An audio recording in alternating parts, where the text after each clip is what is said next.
Demek bugun ionotrop retseptorlardan N holini retseptorlar haqida gaplashamiz. N holini retseptorlar bular ikki xil bo'ladi. N va NM turlarga bo'linadi. N degani nerv degani, NM degani nerv hamda muskul o'rtasidagi retseptorlarga aytiladi. Demak, ionotrop ya'ni holina retseptorlarga bularda birinchi biz bilamiz. Mana bu nerv hujayrasi deb qaraydigan bo'lsak, demak mana bu yerda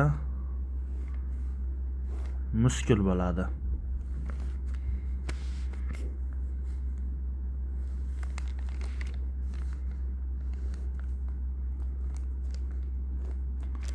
Demak, mana bu presinaptik bo'shliq hisoblanadi. Ya'ni presinaptik bo'shliqlarda vezikulalar bo'ladi. Bu vezikulalar ichida xolinergik, ya'ni atsetoxolinlar bo'ladi. Nima bo'ladi?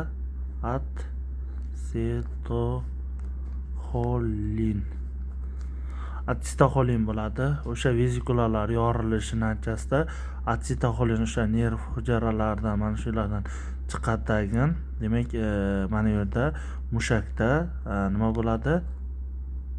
Kanallar bo'ladi, ion kanallar. Mana shu yerda natriy kanallari bo'ladi. Natriy ion kanallari bo'ladi. O'sha natriy ion kanallari o'sha mana shu kanallar orqali natriy ichkariga kiradi.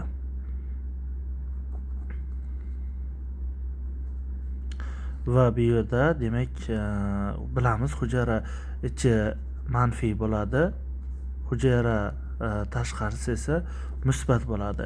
Demak, hujayra ichida musbat ionlar ko'payib ketish natijasida mana bu yoqda esa kalsiyning voltaj darvozalarini ochib yuboradi.